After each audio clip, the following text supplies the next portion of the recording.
They will do a Q&A. But after each slide, I'm going to take a quick pause in case, because again, I don't want to move too fast. So after each slide, I'll pause for a quick question or two, then move forward. But if you can, hold all your questions at the very end or put it in a Q&A, and I will get to those at the very end. So let's move forward to the first slide.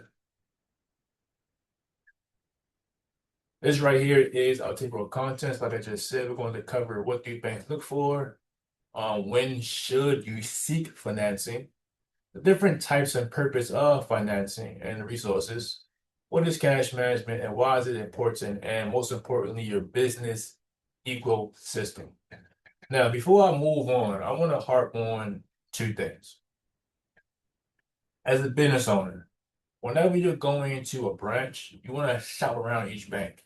Shop around and make sure that the bank you're about to bank your business at is very intentional in two ways.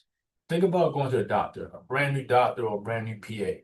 They always have that folder in their hand. They're writing down everything about you. So if you're a business owner and you're going to a branch to open a new account, if that banker or that branch manager isn't actively listening to you and writing down everything about your business from your short-term, long-term goals, what you do, how you started, that's a red flag.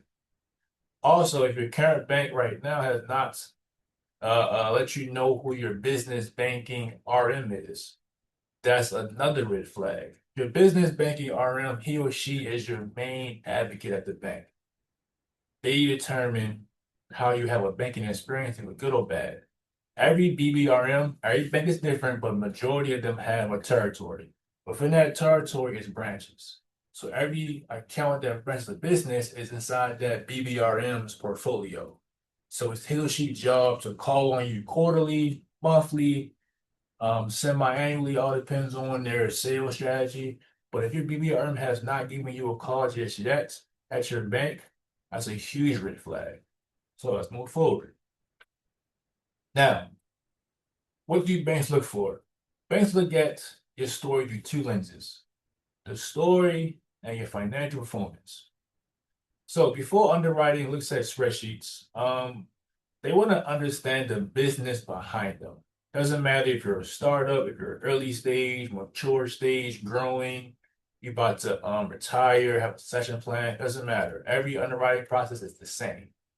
So when you're going to a branch and you're applying for additional capital, be mindful to be able to let the banker know why you started your company. What problems are you solving? Where do you see your business going in the next 12 months, over the next 4 to 5 years? Your story gives your banker context. It helps us advocate for you internally, and we can explain why any challenges you may have do not define your business long-term trajectory. Now, let's get into management experience. Banks want to know what expertise do you and your team bring. You know, what makes your leadership credible in this industry? Experience reduces the perceived risk, and that matters in every credit conversation. Next, we have operations. Walk your banker through, and I call it the dollar journey. How money actually moves through your business. How do you generate revenue? How do you invoice? How long it takes to collect? Where's your biggest expense sit? And when you have clear operations, it becomes much easier to structure credit that actually supports growth instead of creating that pressure. Next, we have your goals and your objectives.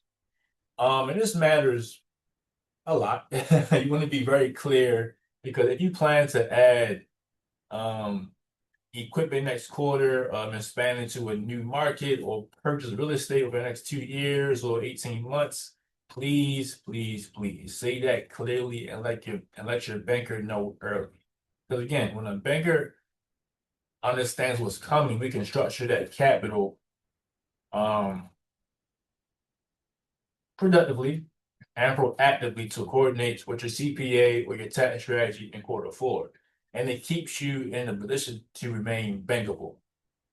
Lastly, you want to talk about your competitor intelligence. Be able to explain who else serves your customer. How are you going to get your business in position to win your market share? A clear understanding of your market strengths, the overall credit story.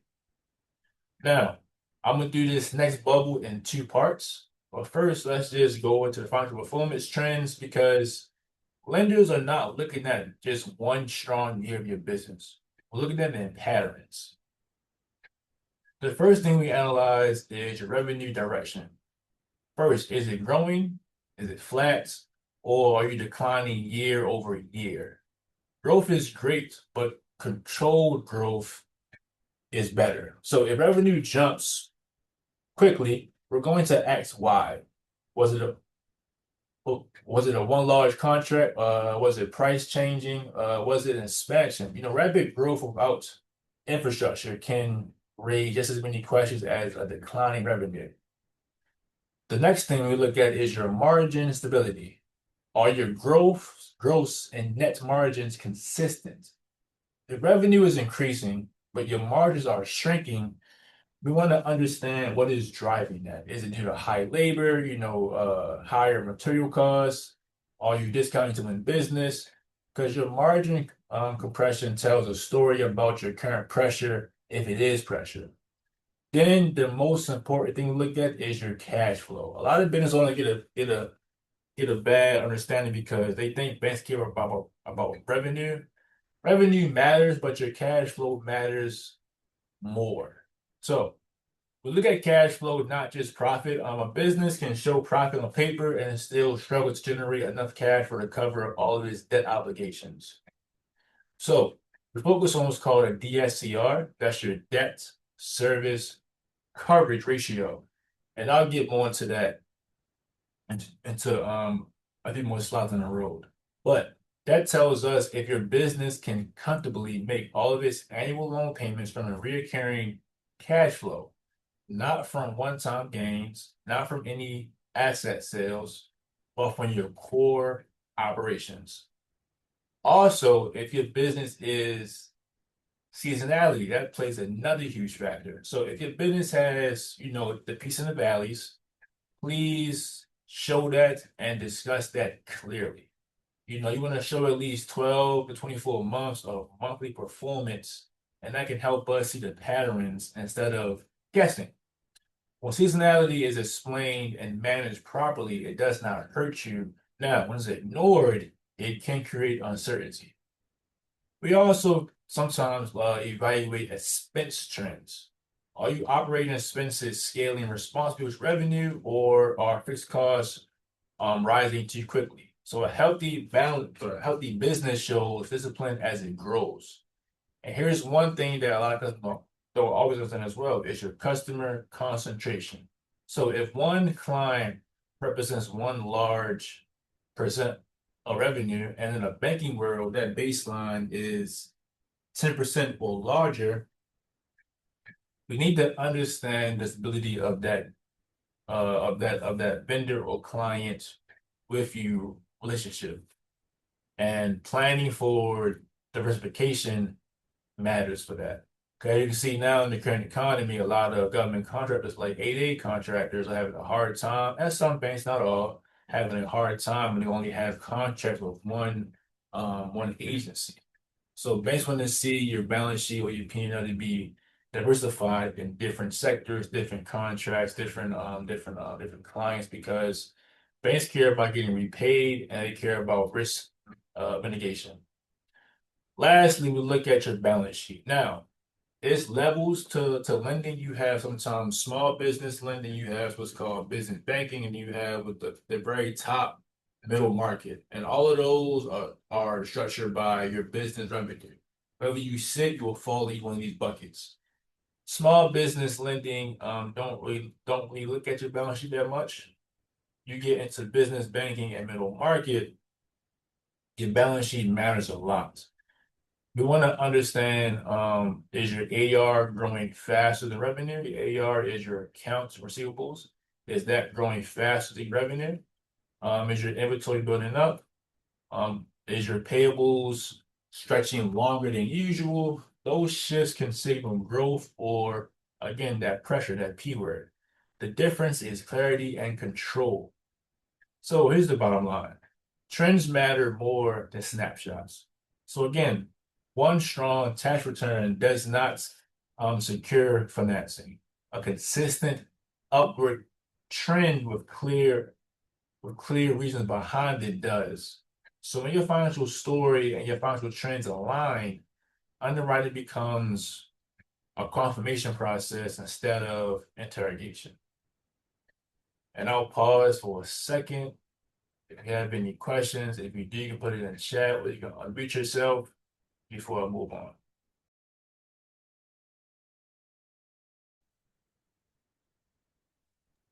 I have a Yep. Go question. ahead. Sorry, Renee. So you had mentioned about accountability and tracking trends. One of the things that I do, and it's been an old practice for me, in addition to the balance and P&Ls that come from our accountants, I keep a operational cash flow statement that it's actually broken down to 2 weeks, and I could span that across the entire year. I use that to track everything from incidentals to our regular payments. I also have used that as well for our 1, 3, and 5 year projections. And again, keep track of all of that. I did notice you mentioned about separating your large purchases from your smaller or, regular purchases. For us, it would be transactions. And that is something that I have done. My question, how would you take these big spreadsheets, because I'm old school, I'm old, and put those into like simple reports for bankers or investors? Is there a simple way to do that without giving them the full spreadsheets? Great question. Now, and I'll be very transparent. The cash flow statement is nice, but banks really don't require that. All we care about is your returns, bro, personal and business, and your P&L and your balance sheet. Either your year-end P&L balance sheets and then also your interim P&L balance sheet. And then you have an AR aging or AP aging. The Right. only time you may present your cash flow statement to a banker is if you're pretty much discussing where your bank is today. And you can break down how you got there, and you know where your net income is, revenue, what's going on in business in this moment. But when it Mm, comes to financing, you're never going to probably submit that. The core documents are both personal and business tax returns. Depending on the loan amount, they may request 3 years, 2 years, or just 1 year. But you will always submit a tax return and your year-end P&L and balance sheet. When it comes to okay. investors, your cash flow statement might matter, but investors are going to look at your business from an EBITDA standpoint. They want to understand what your business cash flow is before all your expenses, taxes, depreciation, etc. So it gets valuated off of the EBITDA, or if you're a larger company, off of your enterprise value. Cash flow statement is just for you to have as a business owner in case someone asks for you to show it. But that's just like having you having a periodic assessment about your business in the correct time. But I don't think Okay. no Yeah. bank will request that in the moment, to my Well, understanding. I don't know of many businesses anymore that do the operational cash flow statements. It's more just your spreadsheet that you go through every month and then quarterly. It's again, I'm old school, so I like to make sure I keep track of where everything is going and what's Yes. coming in. So think of your standard cash flow statement, but in detail. Okay. Now, what you can do is you can talk to a CPA or a bookkeeper and get them to turn that into P&L. Because again, bankers, if it's a spreadsheet, they may not take that Right. unless it's you're a contractor and you're showing like your work in progress, or you're showing your backlog, or you're showing just your contracts in general. When it comes to spreadsheets, if it's not your AR aging or AP aging, Mhm. they may not even take that as a document. Okay. So things like this, look at your P&L, balance sheet, and your returns. If it's a business, or if you're a 1040 or a sole prop, your 1040 is perfect. That's what personal and business for Schedule C. And be mindful to show all your schedule and your K1s if you have no business separate returns. Or if you have multiple businesses, also be mindful to submit all your Schedule Cs, all your K1s when you're doing these applications. Now, if a bank request your statement, you have it and keep that in a spreadsheet form because it's easy to track that. When you put Okay. that cash flow statement into like an actual PDF, it can get a little bit confusing for the banker. I would hate to see mine put into a PDF. Because I guess I go through and reconcile every month and then quarterly as well. Yeah, keep that in a spreadsheet. Awesome. Thank Especially in you. R&D. Thank you. Of course. Um, any more questions? We go move forward. Okay, let's go ahead, change tabs. Okay, now we I'm so have. sorry. Can I ask a quick question? I couldn't put my hand up in time. That's fine. Yes. Yes, sure. So some of the clients I work with are sort of global clients coming into the US. Are they going to meet all those requirements if some of the information is based on whatever their home country is, Switzerland or the UK? Great question. So you say you have clients from outside the country and you want to know if the same requirements for them. Um, Yes, to my understanding, yes, but what I can do is we could talk offline and I can get that question for you in more detail. Of perfect. Thank you. course, my pleasure. Make sure nobody else has this up. I'm gonna move forward. Okay, so in this tab, we're talking about the five C's of credit. Now, majority of banks still evaluate businesses using this metric. That is your character, the capacity, capital, conditions, and collateral. Character reflects your financial behavior and overall credibility that includes your personal credit, if you're tax compliant, both personal and business, and how well you separate business from personal financing. Commingling is a red flag with banks, so consistency and transparency goes a long way here. Next, we have capacity. Capacity is your business ability to repay from its cash flow, not revenue. Lenders want to see a stable performance and realistic projections that account for seasonality or fluctuations. Now, if you're a startup, early stage business, your projections is your capacity. Make sure you have a spreadsheet, like a pro forma, and it pretty much breaks down in the form of a P&L, profit, I'm sorry, revenue and expenses, things like that. And if you're doing it in a projection form, do it month from month only in the first year. So it'll be month one, month two, month three, month four, etc. Once you get past that 12th month, you want to do it on an annual numbers from year two to year three, all the way to year five, if you're doing projections. Third, we're going to talk about is capital. Capital is pretty straightforward. That's the owner's investments. That's your skin in the game. That's your cushion behind the business. And that can be in the form of multiple things. It can be cash reserve accounts. It can be real estate. It can be if you have any securities like stocks, bonds, if you have any cash value life insurance, anything that's contributes to your net worth, majority of the time you can use that as collateral. Doesn't matter if it's liquid, illiquid, just talk to your banker to see if that bank use that as collateral and go from there.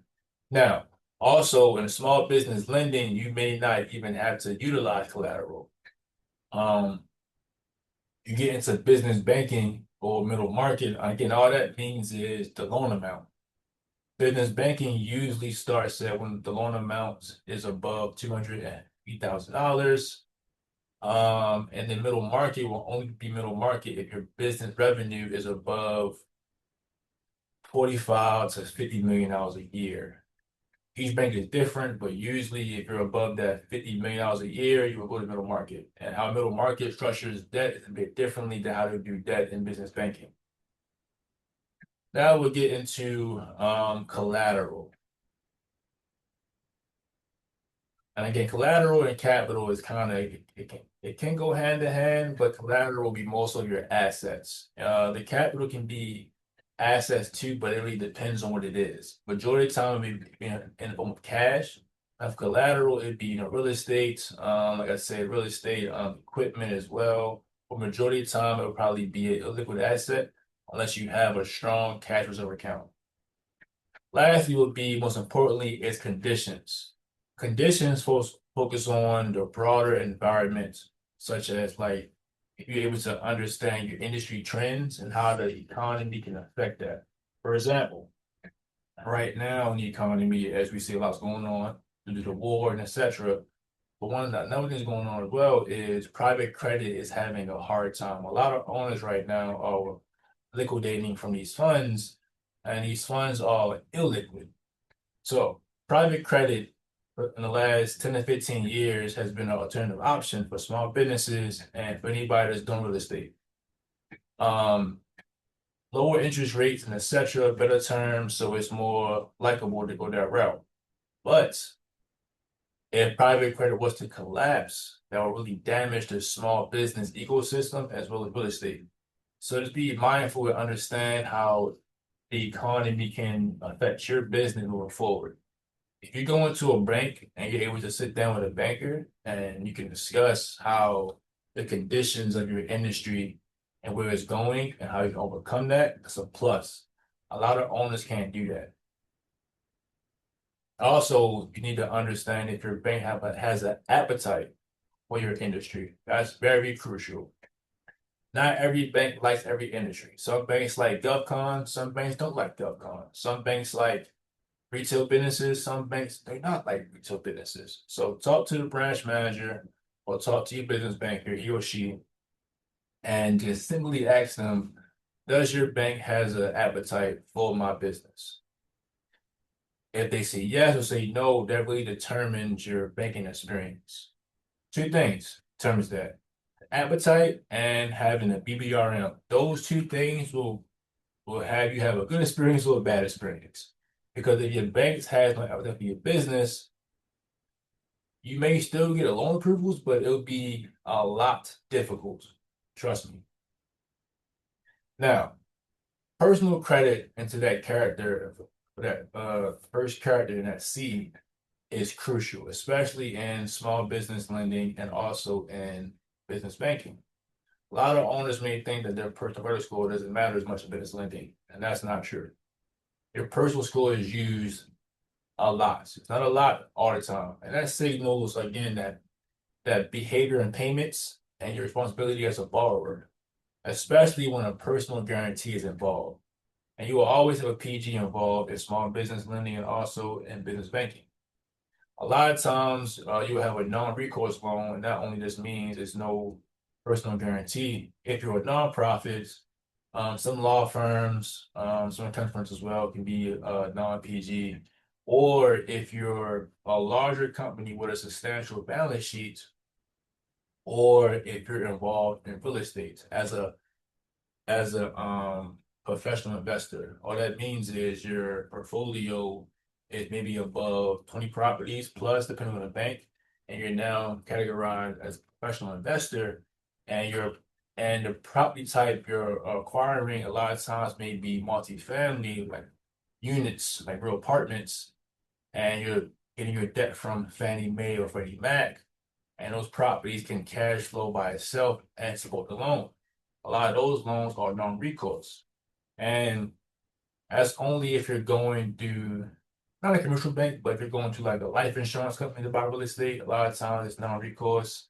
A lot of banks may have a private bank where they may have like a real estate side to the bank as well, and they're lending off or Freddie Mac or Freddie Mae, and a lot of those loans may be non-recourse.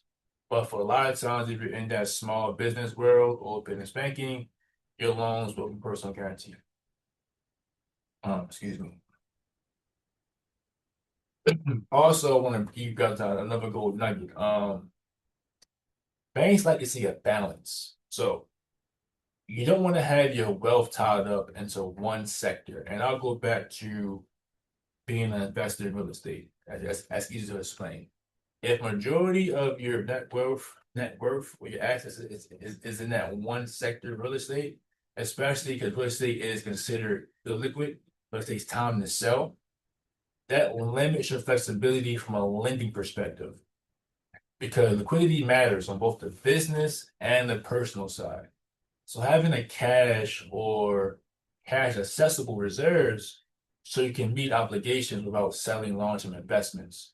So again, you can have, a large amount of um assets on paper, but without accessible liquidity, the risk profile may still feel tight to a lender, and the ultimate goal is balance. So growth assets paired with enough liquidity to navigate any opportunity and any uncertainty is key. I'll give you an example. I had a prospect early in my career when I was understanding business credit, and his business did well. He did over at the time 5.5 million in revenue. His net was a little bit over $750,000. So he cash flowed beautifully for the loan. But on the personal side, he had too much of his wealth tied to real estate. And he didn't have enough cash reserves on the personal side for liquidity. Now, understanding his business strategy, I know why he wasn't having that much cash. He kept on taking the cash, you buying more properties, putting them back to the property, back to the business. I understand that. But from a credit perspective, that's risky because banks always look into the what if. And the what if may never come. But credit is always looking at the what if and the worst thing can possibly happen. Banks are not in the game to liquidate assets, but in the case we have to, we will. So if an owner is defaulting on the loan and we have to liquidate assets, and again, real estate is illiquid, and depending on the property type, it can take a long time to sell. Let's just say he's investing into churches and, car washes. Those are considered special purpose because of that building is designed for that one industry. That may take even longer to sell. And then it's commercial properties. You got to pass the property environmental phase one, phase two. That's even more time. So if you would have had a cash reserve account, or at the time, if you would have utilized a different program that could give him a cash collateral for reserves, it'd have been different. Banks love to see liquidity on both the business and the personal side. So to cover this slide and the previous slide, every bank has industries that it leans into and others it avoids. So again, talk to your business banker, talk to your branch manager, understand if your bank has an appetite for your industry. And again, if your bank does not give you BBRM, it's a red flag. Please be mindful of that. If the banker is not jotting down your business notes, you will know who your BBRM is, and the bank does not have an appetite for your industry, do not think they're the business owner. Please. You deserve a bank that understands your industry and will advocate for your growth and structures capital around where you're going, not where you just are today. And I'll pause briefly again. We'll go forward. Any questions? I'm sorry, I have another one. I apologize. No. Regarding collateral, kind of goes Yes. into both capacity as well as conditions, but collateral itself. Most software companies, we have some tangible assets such as office equipment and such, but most of our assets are intangible. IPs, trademarks, copyrights, patents. How does this affect small businesses like us who have multiple IPs, but very little in terms of actual property or, your normal stock for a brick and mortar? Great question. And that goes back into if your bank has an appetite for your industry. So if your bank is in the business of lending to your industry, then they understand what you guys can lend off of collateralize. So some intangible assets are fine, but that varies from bank to bank. All you can do is ask your bank or your banker, first the appetite question, and then explain to them what your collateral is and see what they say. Every bank credit policy varies because they like different industries. For example, a lot of banks don't like restaurants. We have restaurants have no assets, hard fixed assets. They just don't. But some banks may like that, and some banks may can lend off their assets if they choose to. but larger banks tend to avoid that industry. Now, some banks may lean more to your industry and some may not. So the only way you can ask on that question now, if you talk to your current bank and see what they say about the collateral for your industry. A lot of times I've seen banks do lend off of your business, but again, that varies from bank to bank.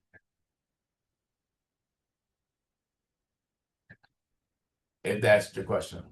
Yeah, I think we're good. Yep, that did. Thank you. Awesome. My pleasure. Flip forward. And then the next slide should cover what I was talking about earlier, that DSCR. See, yes. So DSCR, that's your debt service coverage ratio. That is how banks and bankers determine your business cash flow. I'll let you guys read the slide in front of me, and then I'll just speak about it as we go on, but I'll give you a quick overview.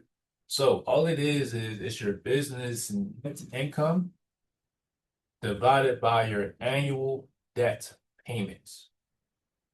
And when you do that, you will get a number. So for example, not the example on the screen, but if I was to take, I'm using my phone right now, so I apologize. If say your business netted around $100,000 and you're paying $50,000 in annual finance debt payments, not your vendors, you will only divide the number if it's finance debt, like term loans, lines of credit, equipment loans, SBA loans, disaster loans, anything that's financed that you take your net income and divide that by the annual monthly payment. So if we have $50,000 in annual debt service payment, you would divide the $100,000 into $50,000 and you would get a number that is 2. Banks like to operate on a 1.25 times for a DSCR. That's the benchmark.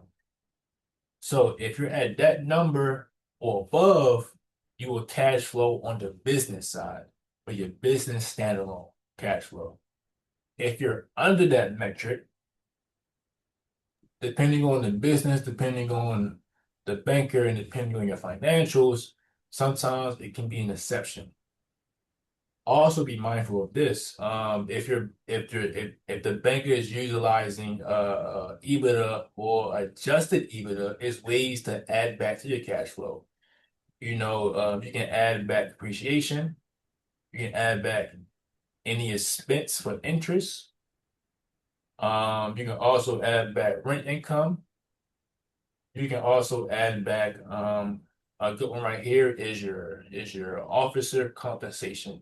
You can only add back the difference, and I'll explain the difference with difference. Let's just say as the owner, your title is manager. And if the standard income for that manager for that industry is $80,000, but you're paying yourself $160. The difference in that 160 and the 80, you can add that back to your net income. A lot of banks may do that, but some banks may not. But it's called like an adjusted EBITDA. So your cash flow can be your net income with some add backs divided by your annual debt obligations. That's your DSCR. Then what banks would do is they'll take your current debt obligations and then they'll add on the proposed debt obligations, and they would add those together, and then they would divide those from your net income. Then also get that ratio, and if it's above 1.25, your cash flow. The SBA utilizes a 1.15 times.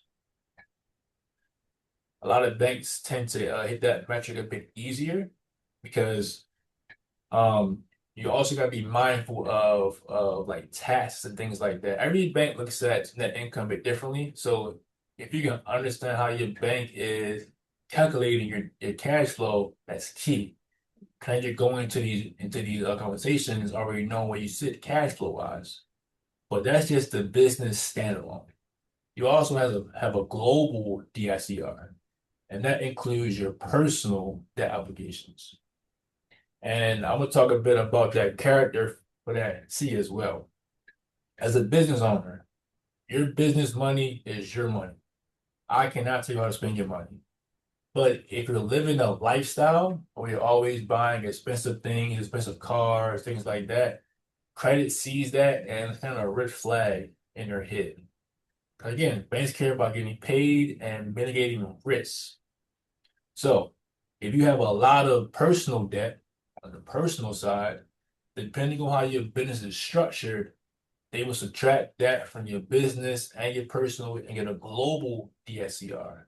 And a global DSCR depends from bank to bank, but the industry standard is a 1.10 times.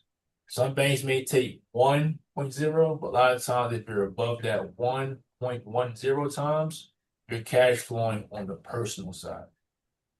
Also, maybe not every bank utilizes global, but that would depend on a loan amount and what stage you're in into business lending. And I will pause for a brief second for move forward because this could be a lot, and I will answer any questions for move forward.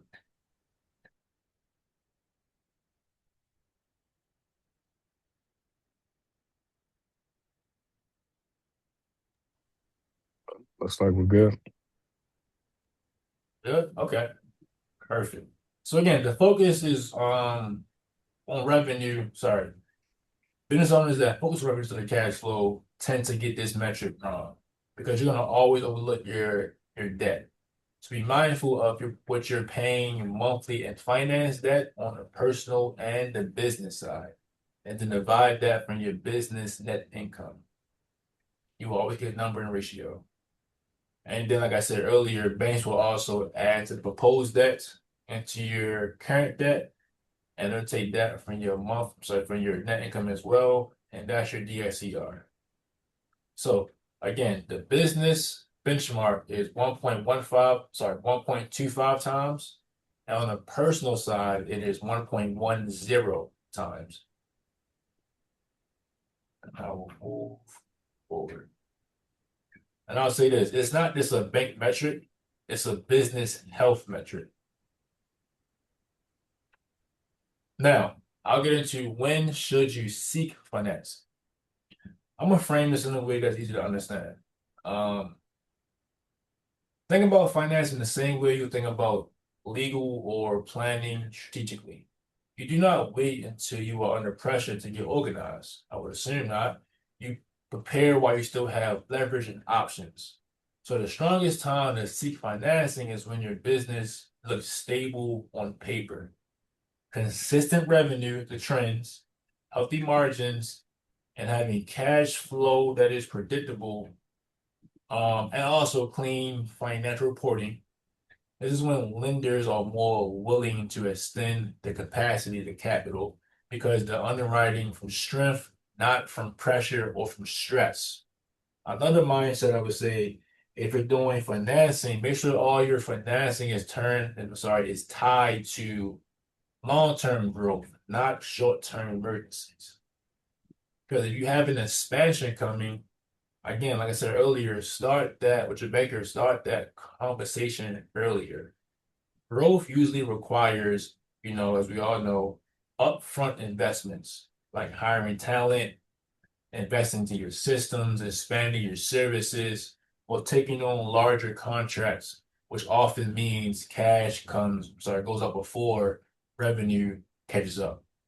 So planning ahead allows you to structure capital in a way that supports the transition instead of reacting to it.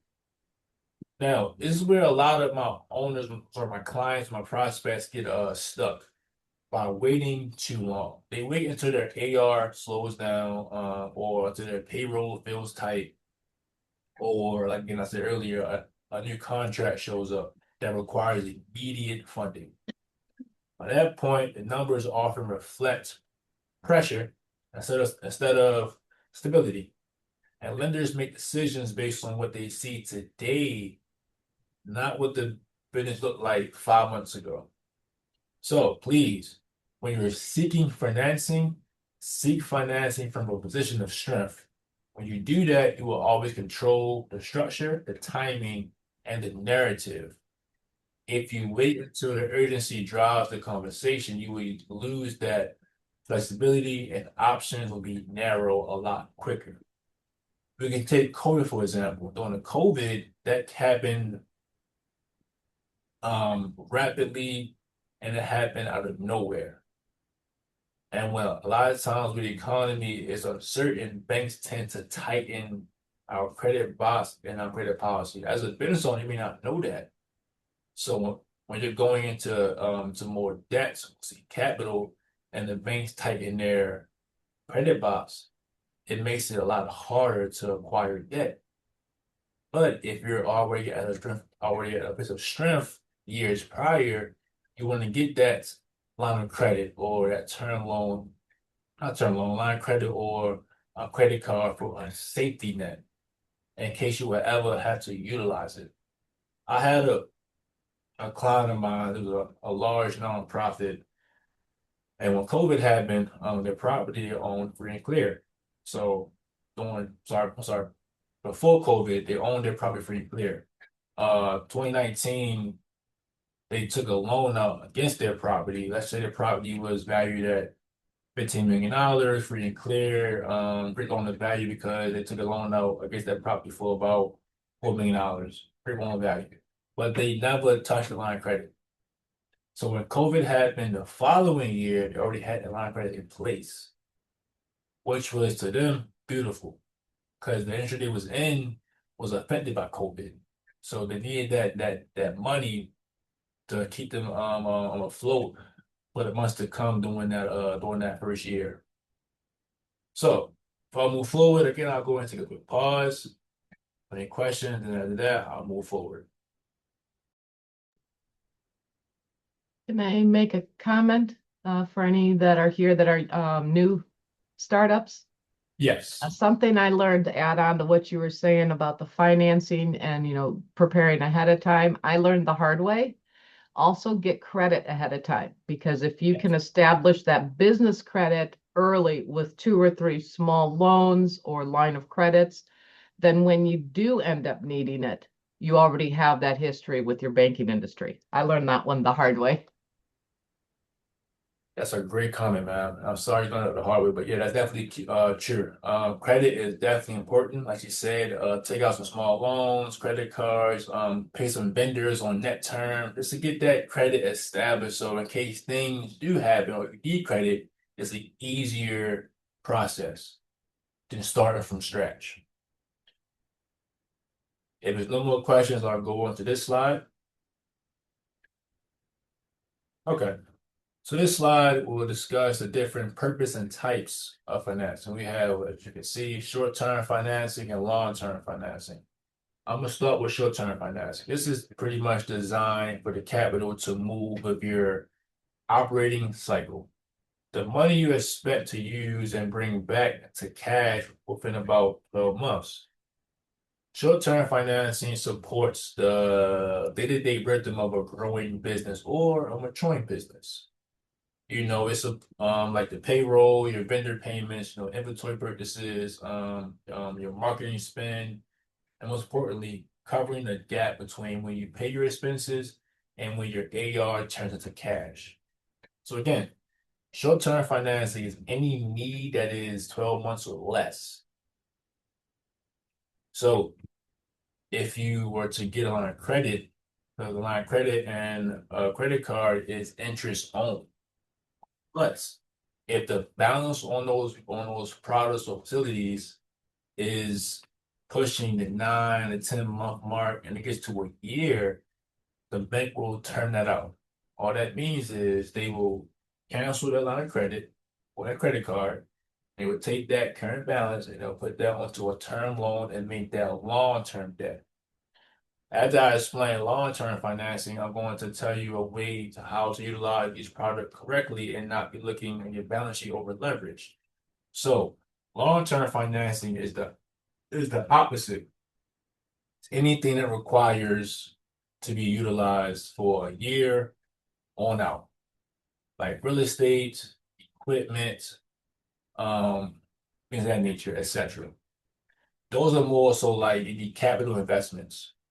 Like I said, like buying equipment, acquiring real estate, or investing into your business infrastructure. Anything that supports the long-term growth will be considered long-term financing. And like I said in the previous slide, you want to look at all your financing from a long-term growth perspective. If you get a term loan, the benefit that a term loan allows you to spread that cost of the expansion over time.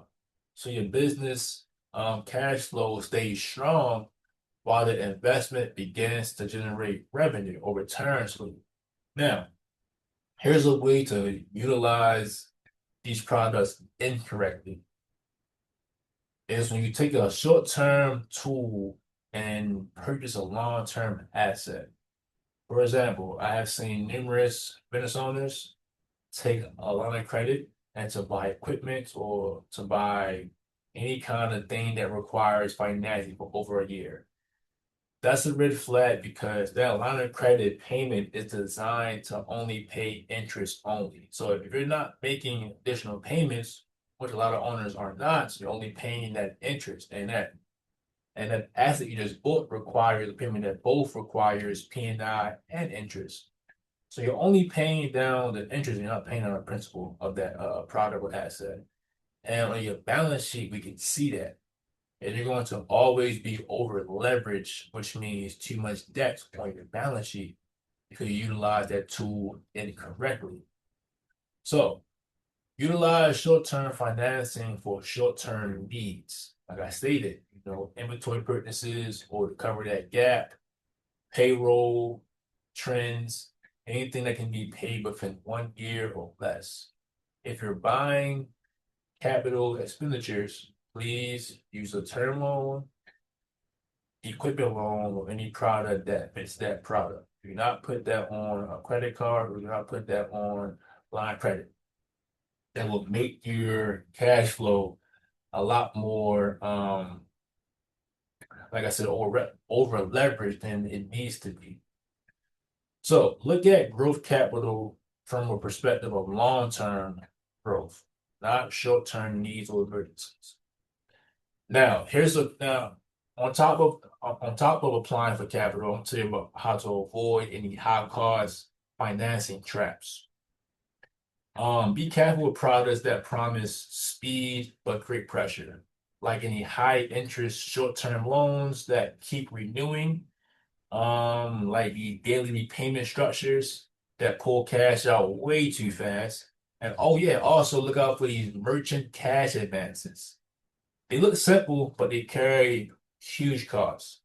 I just turned down a prospect because they had a MCA loan and their rate was 75%. They had no cash flow. It was impossible to get this loan refinanced because that 75% was always in their cash flow. These are the kind of traps that a lot of owners fall into when they need cash quickly. So you tend to just take on what you see without even understanding the whole picture of it. And that prospect fell victim to that predatory loan.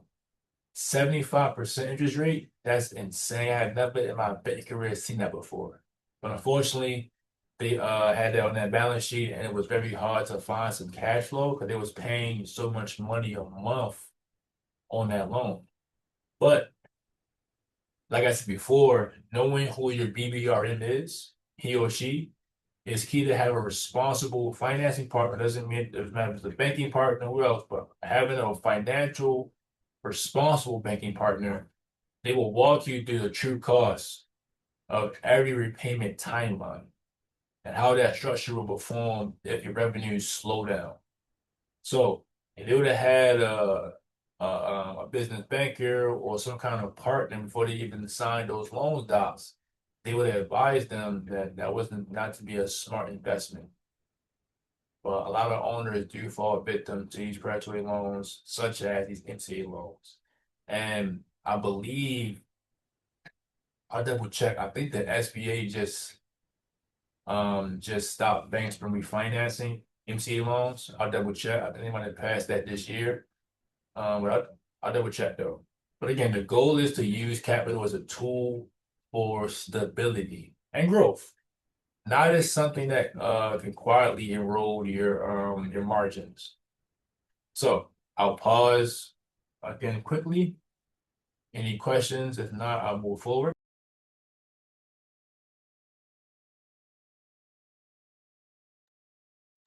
Oh, also, I want you guys to know about some ways to acquire capital outside of banks. You have SBDCs, and but in general, you have an SBDC and also an SBSD. You also have CDFIs. You also have CDCs. And then every state or local county have an economic development association. Their main goal is to help secure and sustain your business. They have a number of resources for your business. You also have I know Disney also in DC, they have a cash collateral program. So if you're short on collateral or liquidity, they have a collateral program that can help cover that gap. If you're in DC, if you're in Virginia, Virginia SBSD has the same program, but only to Virginia business owners. So that cash collateral program is key because if you're a startup or early stage, you may not have liquidity early on in your business because it takes years to become profitable business owners. So if you understand that as a banker, and that's why I let you guys know that there's other options out there to receive capital outside of banks. TFIs are a great way to start if you're a startup. CDCs are a great way to purchase real estate because they utilize the SBA 504 loan program. And that program allows the business owner to inject 10% of the equity from that actual property into the loan, and then the bank and the other partners split the risk. So banks love that. And again, I'll pause for a second or two before we move forward.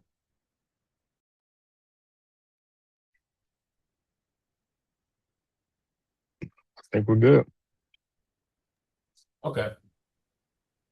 These next two slides, I'll just fly by. They're the same thing. Talking about cash flow. Cash flow is the process of monitoring and controlling the flow of the money that's coming in and out of your company. You know, it's a fundamental part of your business operations that helps secure and ensure a company has enough funds to operate. As you can tell, it's three wheels: the accounts payable, accounts receivables, and a third wheel is efficiency.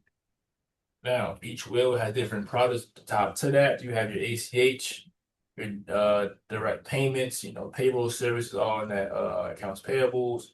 And you have the time saving and the automation and efficiency. And then the AR has a bunch of lockbox, merchant services, and to that will as well. Now, cash management is also called at a bank treasury management. Same thing, just some banks may call it differently. But all that is that helps you manage your cash more efficiently at the bank. Nonprofits need to be, if you're a nonprofit and you're looking for a bank, two things should stand out to you: the deposit accounts and their cash management services. Lastly, I'll cover last slide. Here we go. Okay. This is your business ecosystem. Your banking advisor, your bookkeeper, your CPA, your business strategy, and having that assessment periodically. So, what your banking advisor, like I've been saying the entire time we've been together, is understanding who your BBRM is at the bank, he or she. If you do not know who your BBRM is, your banking experience will be a bit different than someone who has one. Okay, they're your main advocate at the bank. The branch manager and his or her team is fine to know on the retail side, but when you're applying for business loans and then may get above that branch level amount, you need to understand who your business banker is. The branch team is supposed to understand what your goals are as a business owner and personal goals, and they tell your business banker about your business. He or she will give you a call or follow up, schedule a meeting, lunch meeting, to get a better understanding of who you are, get more info about your business and yourself, and then go from there. I'll tell you this: when I was starting out as a business banker, I had a portfolio, and the clients that I was calling on for these meetings, a lot of times they never even had a bank call them before, so they thought I was fraud. So my first 3 months were trying to overcome these fraud conversations. But eventually I got over that, and I had a structure where I was actually calling on my clients for quarterly meetings so I can understand again where their business are, what their plans are to grow, personal plans, etc. You need someone that can advocate for you inside the bank when they're having these credit conversations. The better your banking advisor or your banking your business banker, the bank understands who you are, what your business are, a lot of times you have better approvals of the bank approvals. Now, having a bookkeeper and a CPA is crucial. I understand if you're a startup business, early stage, that their price may be expensive, but shop around. Lend on to your business banker and use his network to find if he knows any CPAs that's affordable. Because you need a CPA or bookkeeper to keep your books and your statements clean. A lot of business owners tend to do it themselves, and I'll be quite frankly, the financials will be out of whack. They will be wrong, and that can make your lending process a bit more timely because now we got to go back and get these reports, reconciled or that nature, and then get your returns. Then again, get a change. Your business strategy is just having defined goals and targets. It can be monthly goals, quarterly goals, and hold your staff, have staff accountable or yourself accountable for these strategies. And again, be able to let your banker know what your business strategy is from a short-term perspective and also a long-term perspective. And then having that periodic assessment. I'm not sure what, sorry, what your name was earlier, but you discussed having your cash flow statement where it is. That's the sign of having your assessment periodically, because you know what your business is today, where it was yesterday, and etc. As an owner, if you're not able to tell me if your business is profitable right now, red flag. So I call and you ask you today's day, which is March 25th, how's your business doing? And you can't tell me, that's a red flag. So just be able to doing yourself do these weekly check-ins to your business, check-ins, or do the just I said earlier, have a cash flow Excel spreadsheet where you're documenting everything every day. So you know what's going on in your business coming in or coming out, and how that affects your bottom line. And that's it for today. I don't want to take up too much time because I want time for Q&A, but I would end the session here. And again, I'm Rashard Todd, Vice President at City National Bank, and I will open up for Q&A. Awesome. Love that, man. Love that. Tons of information. I'm even jotting stuff down on my end, and learn some stuff that I didn't know as well. And you know, coming from the retail side, like I don't have full exposure to all that happens on that side of the bank. But man, this is key information. We'd love to open it up for any quick questions. We got a couple minutes left. If anyone has any specific questions, it could be kind of overarching or it could be specific to your business. But we got a couple minutes. Yes, please. And feel free to. It's Oh, no go ahead. bad. It's no bad questions. I also do free one-on-one consults. Again, any question you have about financing, about your industry, answer the question. If I don't know it, I'll find somebody for you. But a lot of times, business owners may not get this chance to ask a banker these transparent questions. I And feel asked free to my jump off mute questions or so. already. So I do want to stress, though, I've seen a lot of younger startups aiming towards, I just call them what they are, the payday business loans, Mhm. and really trying to warn them against that one. So I'm really glad you brought that up. Yes, thank you. Because right now, I've seen that as well a lot in the last 2, 3 years, and I don't like when owners fall victim because it takes a long time to get out of that situation. Like I said earlier, the client I knew with that had that rate of 75%. That's insane. Shit, nobody have a loan with a rate that's at 75%. You can't pay that off. That's No. always the cash flow, and she's making payments weekly onto that loan. That's insane. Crazy. I know since we went public with, our first round for TGS, I have been inundated with spam emails, even text messages. So if your business information, you have a business page out there, it is good to warn them because you will get inundated with all of those messages. And for some, it can be tempting. It can, because now with the social media environment, a lot of these videos are talking about no doc loans. That's just fraud. It's these Yeah. fraudsters are using these loans, and they're not paying it back. Right. So a lot of banks right now are taking losses in numerous areas. And you look at a bank's balance sheet and see that a lot of banks are overexposed in certain lending facilities or certain industries. And you can just assume that they may be over leveraged. Each bank has a stress test that we do for lending. And when a bank takes a loss, a substantial loss, that can cause the bank to tighten their credit box without you Mhm. even knowing about it. So Yeah.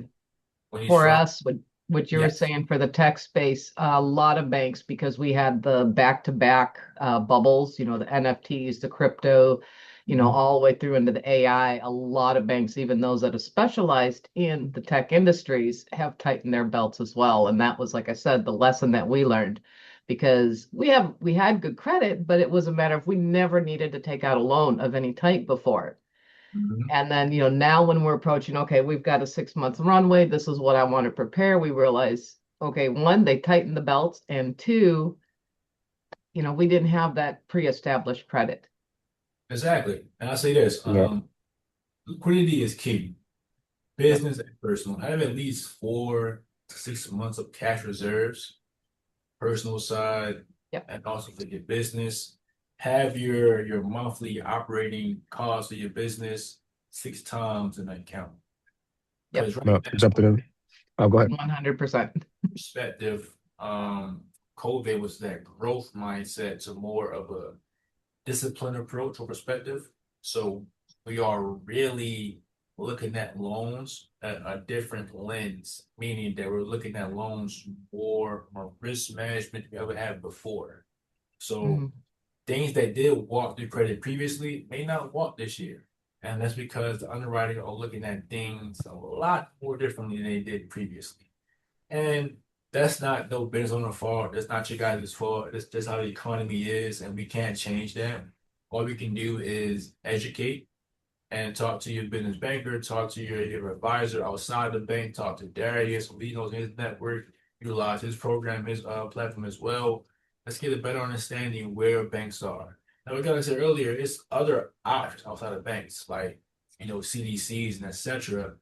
And they tend to be a bit more non-conventional with their lending approaches. So they're more, I don't want to say easier, but they make the process a bit different because they're non-conventional.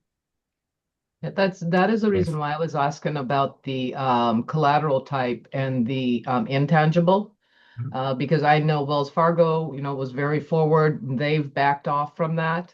So we have been trying to look for a secondary bank that can handle just that for us.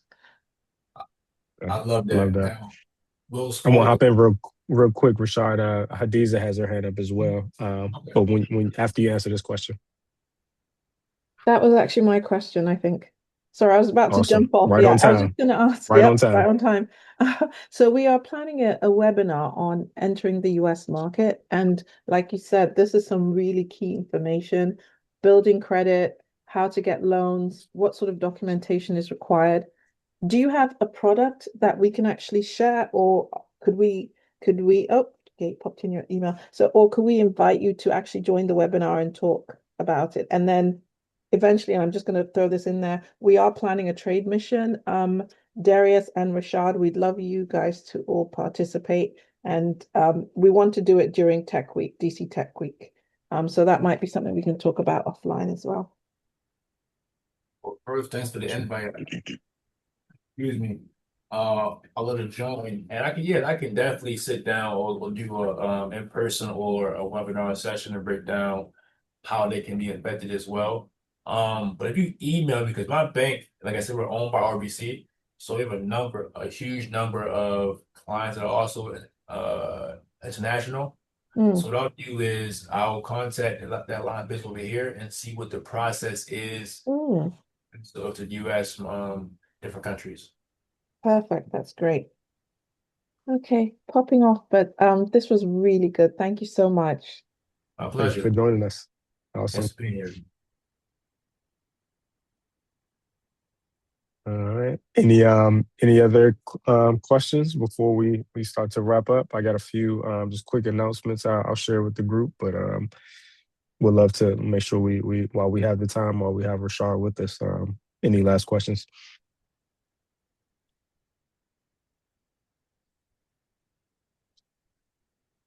No, sounds like we're good. Rashad, would love for you to kind of leave us with any like last words, ways that they can get in contact with you. I know you dropped your email in the thread, but by all means, like whatever you prefer, would love to for you to be able to share that with everybody as well.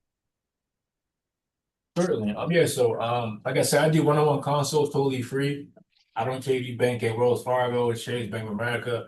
My main goal is to assist you with knowledge and help your capital process a bit easier. So be mindful of again of your bank having an appetite for your industry, who your business banker is, and just again being mindful of being able to demonstrate how this loan can improve your cash flow. Like I said, banks are changing our perspective, so we're really harping on risk mitigation across all industries, across all lines of business. It doesn't matter what your bank does, revenue size, or startup maturing. Understanding what your bank looks for your industry